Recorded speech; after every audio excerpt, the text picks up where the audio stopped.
Throughout this series, we've tackled all the various other armor types and how much people want them and why. While cloth may only have a select few items people truly look out for, there's certainly still very specific items players want.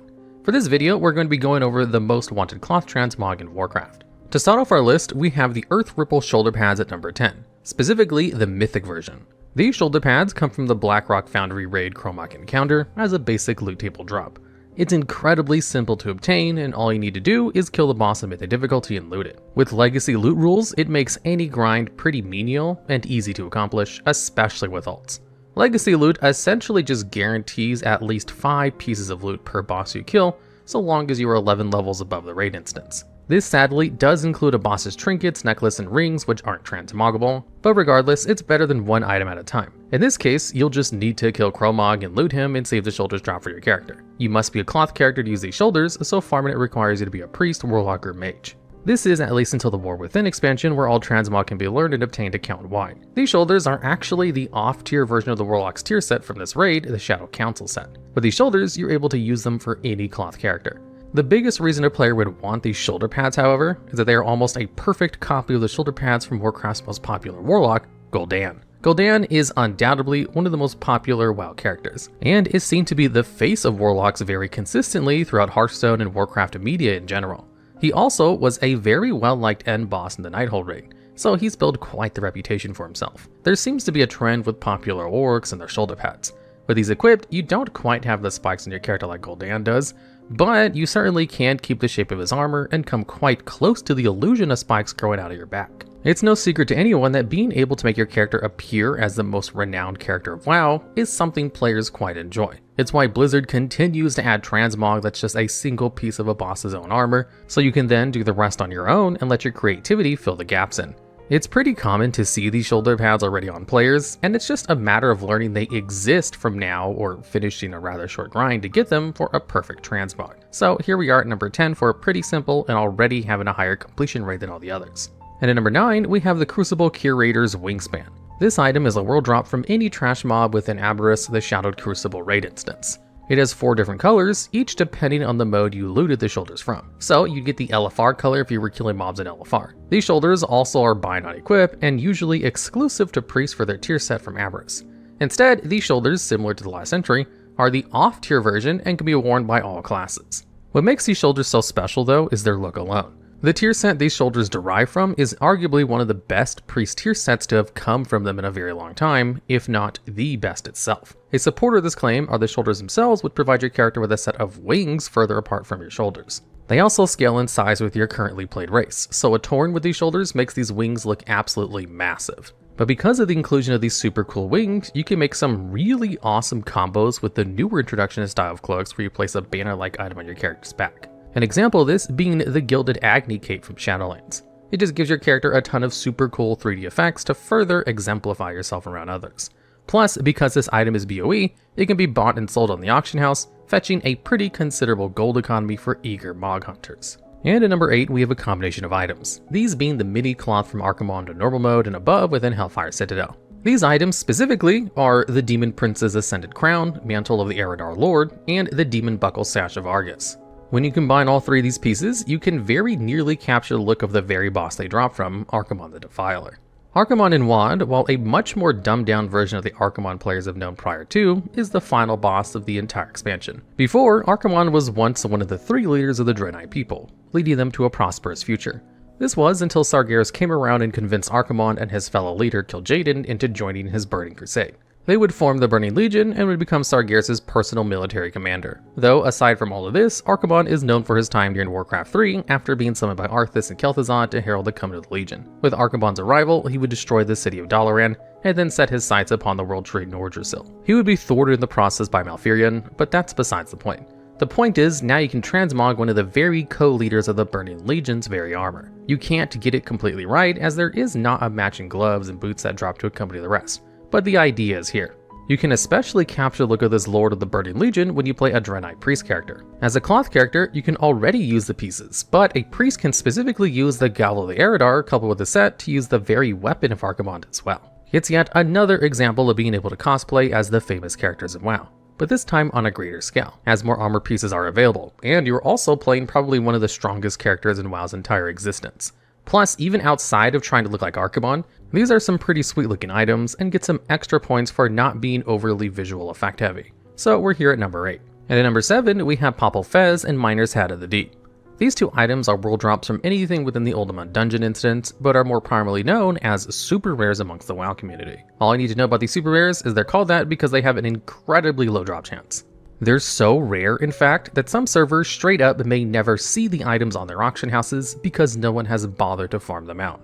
These items drop from any mob or boss within Ultima and at a percentage lower than 0% and usually ends in the decimals. If you loot a super rare, you probably go buy a lottery ticket with your kind of luck. That's exactly what makes these two items so wanted, however, as their prestige and gold economy is almost like none other in WoW. You're very typical to see the super rares for millions of gold per server, despite the fact they're over 17 years old. The Papal Fez is also the only Fez helmet in the entire game, so if it's something you wanted for a certain Transmog that uses a Fez hat, this is your best bet. Basically, using these helmets will earn you some pretty nice bragging rights because of the amount of RNG or gold behind it that you sunk into it. And at number 6, we have the Mageweave sets. For this entry, we're going to be talking specifically about the black Mageweave set and how it looks. To obtain this set, you need to have your classic tailoring level to at least 220 skill and have the recipes learned. Once you have them ready, you can simply craft these items and learn them from your appearance collection. You may also buy them on the auction house for a pretty solid amount of gold rather than following the profession steps. There are 4 steps in total, a purple, red, and gold version alongside the black. Now, on any male character, this set looks pretty ordinary. You actually see it worn by members of the Cult of the Damned NPCs in the Plaguelands pretty frequently, especially the black version. Though, on characters like Jandis Barov, or your own, you notice the set changes in shape. Instead of just regular pants on a female character, Blizzard opted to have them appear much more different than usual. Because of this, players often find themselves going for these sets because of their more revealing parts. They've been around for quite a long time, also since Vanilla WoW itself. So, since the beginning, these have been a pretty coveted set of items for no real particular reason that no one actually knows. Hi, I'm the new AI made for the elevator. Would you like to go up or down? Up, please. I'm on floor 8. Have you ever considered going down? No thanks. Up, please. But just think about it for a second. Have you ever considered the benefits of going down? My apartment is upstairs. Right, but if you go down, you can see the premiere of Glitch Stars, June 8th, on the big screen in the lobby, a new VTuber group started by the Duologs. No thanks. Take me up, please. And at number 5, we have the Deathbringer Garb Warlock tier set from Old War. This set, while incredibly simple to farm, is mostly exclusive to just Warlock players, as not every piece of the set can be obtained from a priest or mage. To farm this set, you simply need to zone into Old War, kill any of the bosses presented to you, each having their own loot tables, but most carry their own set of tier tokens to be turned into the Deathbringer set itself. Old War may have existed in a time where 10 and 25 man raiding existed. It actually doesn't matter what mode you have it set to when farming. This is because Old War has a time walking mode every couple of months that scales all of its loot to your current level and rewards it as such. To remedy confusion with the loot tables, Blizzard opted to just make all of it under one loot table. So any old gear from 10 man is now 25, and 25 is 10 man, regardless of what you may have set before entering. Alongside all of this are the legacy loot rules mentioned from entry 10, so it's very likely you won't actually be farming this set for very long, especially across multiple Warlock characters. The big reason this set is wanted, aside from just looking super cool, is it's one of the most popular Warlock sets to be added into WoW. There's been many great Warlock sets, but this set can be compared similarly to the Judgment tier Paladin set from Blackwing Lair due to its popularity and appearance alone. It also is the set used on Grand Apothecary Putris during the Wrathgate scenario, further adding to its edge because of the ability to make your undead Warlock appear as a mad plague scientist from WoW's very first cinematic. It's also just WoW's sort of version of a Plague Doctor, holding up even to today's standards surprisingly in terms of resolution and ability to match with other sets despite being all the way back from Wrath of the Lich King. Maybe someday Blizzard will remake this set to a more modernized version of itself, similar to how they did from the Tuo Sargeras sets. And at number 4, we have the Vestments of the Tidesages. This set was added in Battle for Azeroth from the Shrine of the Storm dungeon instance. This ensemble can be obtained from killing the Tidesage Council or Lord Stormsong bosses in the named instance on Mythic difficulty. Doing so on a cloth character will yield a pretty considerably low drop chance for the item to give you the set, but it can only be farmed on a cloth character. You also can only farm it on Mythic difficulty, so you only get as many attempts a week as you have cloth classes. Should you get lucky and learn the appearance, however, you will then be given the garments of one of the very bosses in the dungeon, Lord Stormsong. He is the former leader of Stormsong Valley and the Tidesages as a whole during BFA. During his corruption of the Old Gods, he attempted to summon his fleet to aid Queen Ajara, but is put down in the process. Now, this set, while it does have the point for making you look like an important named character, gets some additional points for being pretty unique in the fact that it's an entire set rather than a few. It also just looks super awesome, and a lot of players actually love the aesthetic of the Tidesages and consider them to be some of the best parts of BFA. With this set, you can walk around in any character and fully capture the vibe of a Tidesage and become one with the sea. While you can already pretty easily access similar looking Tidesage armor, Lord Stormsong's very own has special shoulders, colors, and a mitre helmet. Considering a mitre is typically reserved for priests of high authority, it's pretty fun to be able to wear this helmet on a cloth character and encompass a religious vibe in full. Plus, Lord Stormsong continued to wear this set while transformed into a Kathir, so the possibilities of a religious sea cult following the drowned god in N'Zoth are still quite up there. It's totally up to your imagination, and that's the fun of this set, partial to its rarity and adding a sort of prestige level alongside it. And at number 3, we have the Felslinger Set. They were items that could be looted off of special rares and treasures within Argus. They are highly sought after sets for their unique style of making your character appear as a sort of Burning Legion commander, but its drop rate and annoying method of farm has eluded mini collectors for years to come. The only rares were Admiral Relvar, Void Warden Valsoren, and World Splitter Skull found in the Antoran Wastes. You need to farm treasure chests in the Waste as well. You may also unintentionally get duplicates of items already from the set.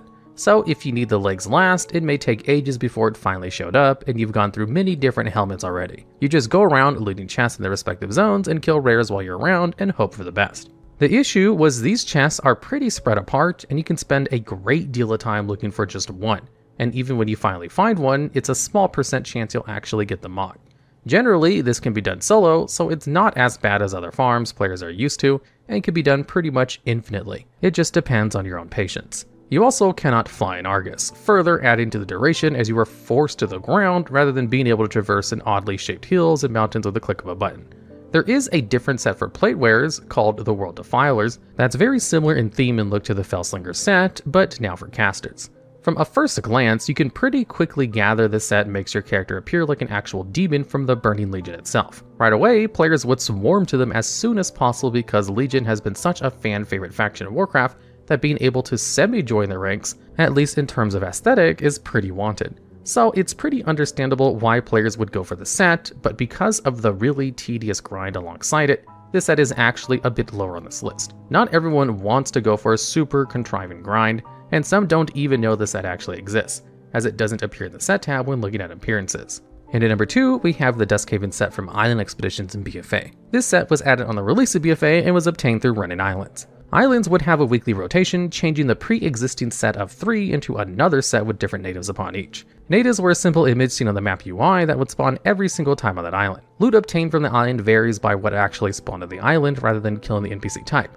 For the Duskhaven Set, you would need to have feral worgen spawn on your island, commonly found on the Havenswood Island more than others. Once the island is complete, you'll receive a random amount of loot, including potential pieces for the Duskhaven suit. You can also purchase Havenswood salvage container that has a random assortment of loot from the Havenswood Island, including the suit.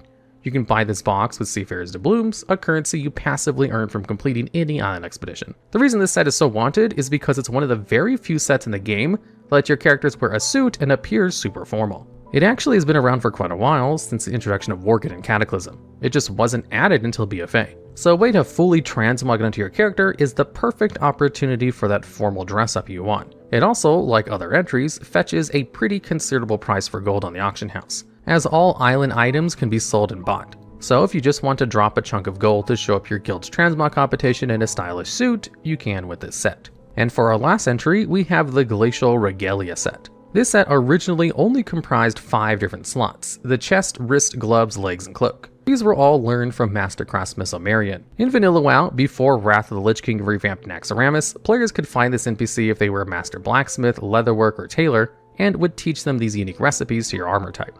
However, when the revamped Naxxramas actually came to be, this NPC was completely removed alongside his teachings to learn the items. So it wasn't until Dragonflight, a whole 9 expansions later, that these items were made attainable again with the return of the older version of Naxxramas. Because of such a long hiatus of being able to obtain these items, especially since the only previous way was someone who already had the original recipes, fetching it for millions of gold, this entire set is highly wanted by players just for its rarity alone. In order to get this set, you have to send in a work order to a friend or random player with the already existing recipes, and they can craft it for you, getting you the item. If you cannot send in a work order, or would rather farm out the recipe yourself, you will instead need to unlock the original version of Naxxramas, which is a pretty lengthy process of unlocking the old Skullomans and running Stratholme a ton.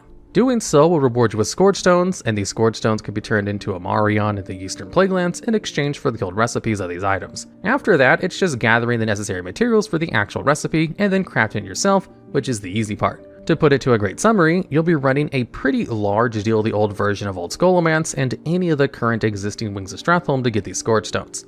You need 3 Argent Dawn Valor tokens for each recipe, totaling to about 24 of the tokens. Worst case scenario, you find a person with a recipe and you just pay them a bunch of gold for their services. Surprisingly, even for classic standards, this set holds up pretty well compared to others. It mostly sees want in the gloves, as they are a pretty solid blue color that moves all the way up to your character's elbow, making you a pretty nice ice-themed transmog.